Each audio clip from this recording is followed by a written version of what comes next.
What up, naughty steppers? Back again with this setup a little quicker than expected because it's time for something a little different. Now, Nawtystep for me is about paying closer attention to the insane amounts of work that go into making the amazing tracks in the dark electronic music scene. And this comes across, I hope, in my reviews of EPs and albums which are more current and in the moment. But respect must also be given to songs from the past, and particularly those that weren't in the limelight as much. Those that perhaps should have gotten more attention than they did at the time. Because imagine putting so much into one song, only for it to be forgotten so soon, lost in the sea of everything else. We live in an age now where there's so much new content coming out all the time that it's easy to forget the stuff that has been and gone, as it were.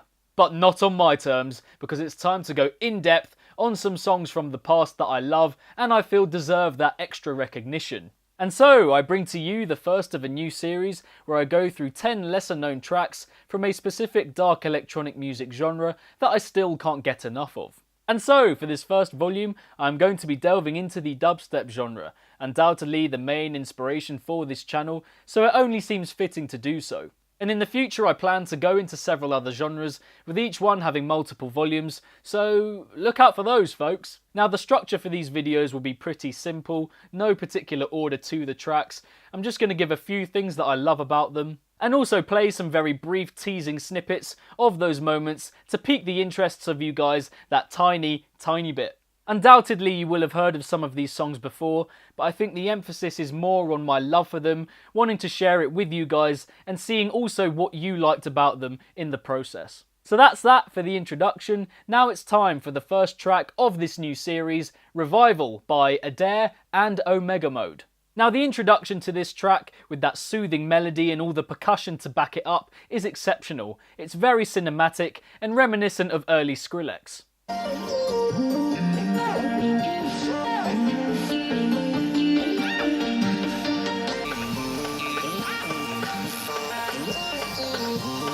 Following on from that, the original blasts of the first and second drops, and the stark difference between them is another truly exceptional thing about this song.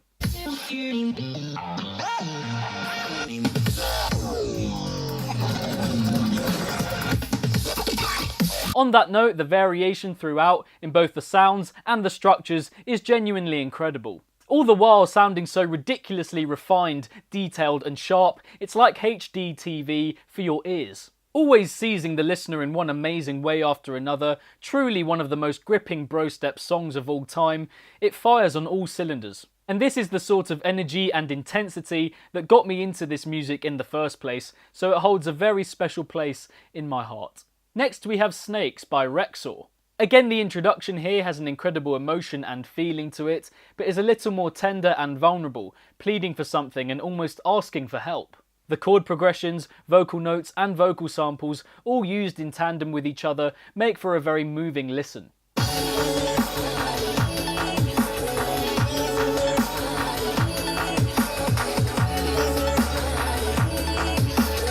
Doesn't that sound ruddy beautiful? And the sheer force of that quickfire scattergun drop is unerringly gripping and not letting you out of its grasp at all. I also love those moments just before the drops, which isolate the vocal sample and have that quite spacey backdrop, time-stopping almost in their nature. And the slowed down nature of the final main drop increases this, putting everything else in perspective and allowing one more chance to rally the troops. A truly riveting tune, short but oh so sweet. Now, the Adair and Omega Mode collaboration I would say is one of the most brutal tracks that I have heard ever, but I would say that this Bones Noise song also lives up to that name. The very punchy opening is something that I love about Fire Against Fire, with those jabbing notes, so thrilling and frenzied.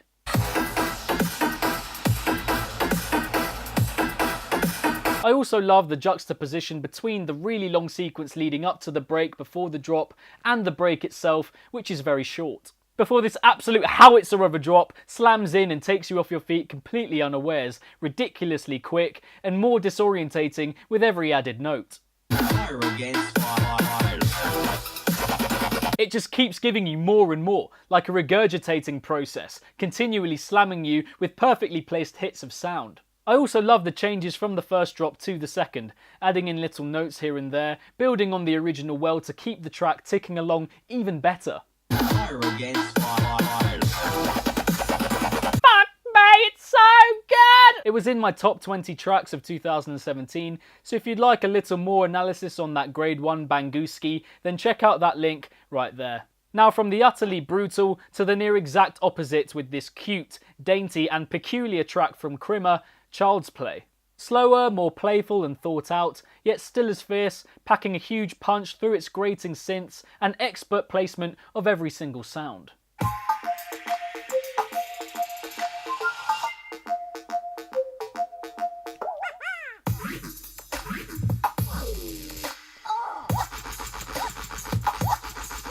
Really inviting and charming, brilliantly intricate, and just insane at luring us into those darker, more sinewy depths. And that sequence after the main part of the drop, with the stretched out synths and vocal samples, is very powerful as a combination of ideas. What was that?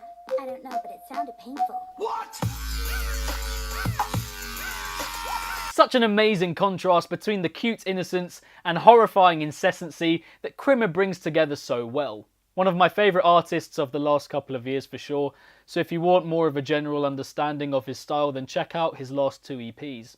Next up we have $1 Bomb by KV9, and I remember this being one of the first tracks that I heard when I was properly getting into using SoundCloud around 2013-14, and I also remember sending it straight to my fellow dubstep lover August and being like, mate, check out this tune. First off, we have those flute notes in the introduction that take that wonderful direction and are backed so well by that booming percussion to give it that extra weight.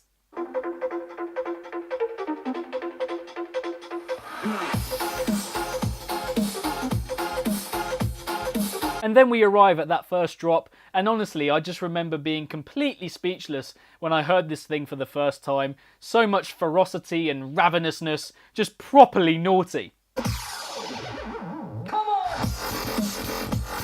There's also a lovely midsection with some chime notes, but KV9 does well not to spend too long on this sequence, quickening it up before it gets to the second drop, which is similar to the first, but just more drawn out, emphatic and grisly, leaving more of a mark. And I've liked a fair few of his tracks since then, so definitely check out KV9 if you haven't already. Oh, I think I'm going to turn the light on, it's getting a bit dark. Next up we have Lycanthropy by Cardi, and the introduction to this one has so much going for it, with that video game theme emerging from the depths, and those electric notes and beautiful lead melody.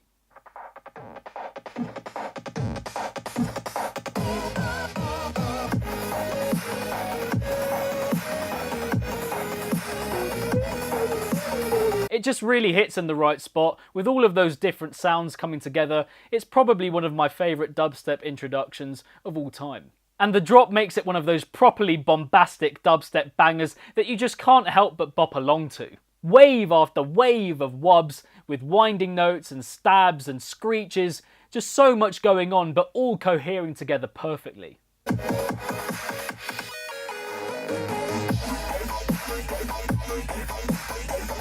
Furthermore, the midsection reintroduces that melody well, a plump, sub-bass driven epic sequence that tells the story of the track. And the second drop retains the musicality and naughtiness of the first, building on it impressively with changes in tempo and adding the odd note here and there. A really special track that feels much older than it does simply because I've listened to it so much. Then we have Trojan by Spock, who I feel is someone that any dubstep fan would know of today, but this wasn't the case a couple of years ago. And this track is undeniably my favourite of his past stuff, with this hilariously good horse theme running through it.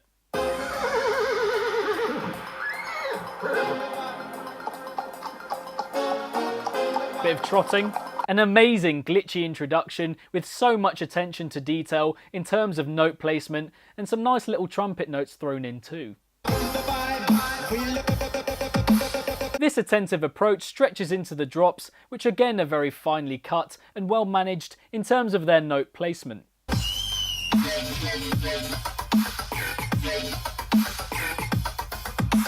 Just a really neat, well put together track, as I said, with so much attention to detail in terms of where everything is placed, every note serving a real purpose. And it's from one well-known artist to another too, as we have this collaboration between Spaghetti and Dr. Ozzie Frontier, which has one of the most electrifying, forceful and grimacing energies to a song I've ever heard. So much verve, so much vibrancy, similar to Lycanthropy in that it's probably one of my favourite dubstep introductions of all time.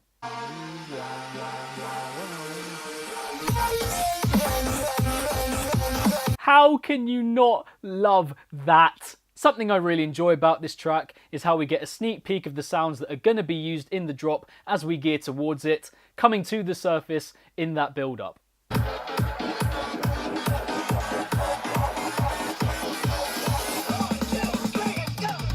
And what I really like about the drop, beyond the amount of different sounds that it brings together so well, is the different directions that it goes in. This was something that I found to be truly stunning when I first heard it. And its unrelenting nature is a real selling point for me. It just keeps giving, providing the filth from start to finish and never letting up. And on to another collaboration, and it's from the might of Frontier that we go to the more delicate and sombre introductory approach taken by Different Heaven and E-Hyde with Paradise. Still fast paced, but with a stunning vocal from Alexa Luceda piercing through the instrumental even as it's chopped in the lead towards the drop.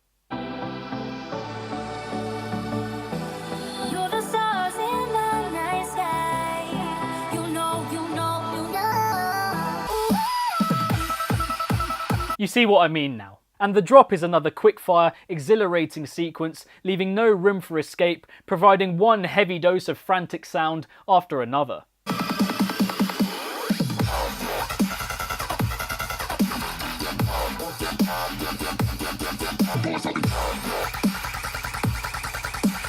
Throughout, there's just such a lovely interaction between all of the sounds, the melodies, the vocal, the skittish dubstep, the thumping percussion. It just all works together so well. And I really hope Different Heaven comes back with some darker stuff in the future, because I struggle to find a heavy song of his that I don't like. And last, but by no means least, we have Chick Fight by Salton. Someone who is regarded as one of the best in the dubstep game at the moment, but it isn't only recently that he has been providing some serious heat in the scene. This at first weird and quirky, then straight up grungy and robotic track is undoubtedly the song that got me into this guy's insane style back in 2015.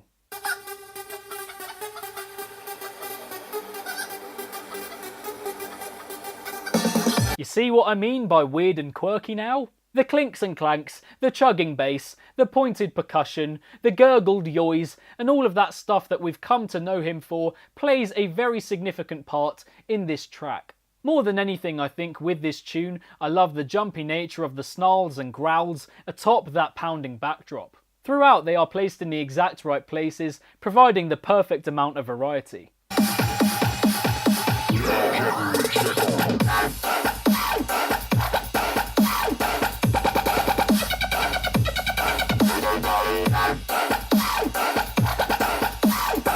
Oh.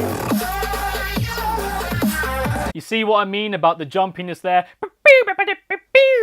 And I think this one needs a lot more of attention in terms of appreciating where he is now with regards to where he's come from. Seeing how he has developed his sound, but more importantly, the aspects of his production that he has kept. Can't and probably won't ever get enough of his style, so I hope that he produces well into the future. And so there we have it for the first of the lesser known series. Thank you guys very much for watching, and I hope you enjoyed it. I would love to know what you guys think of this idea overall. If you did enjoy this video, then be sure to give it a big thumbs up and share it about with any other dubstep lovers out there that you know.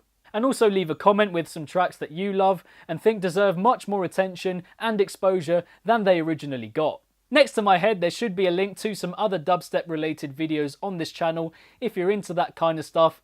I should assume you are if you've watched this video. And if this is your first time visiting the Nawtystep channel, then welcome. We're all about extensive, in-depth analysis of a wide array of genres in the dark electronic music scene, from dubstep to trap to bass house, drum and bass, and well beyond. Mostly in the shape of EP and album reviews, but I drop a little video in like this every now and then to spice things up a bit. Don't forget to like and follow Nawtystep across all social media if you haven't already, the links to which are in the description box down below. And as ever, if it's naughty, then you know, guys. So be sure, as always, to keep it naughty and stay safe. And I shall see you all in the next one.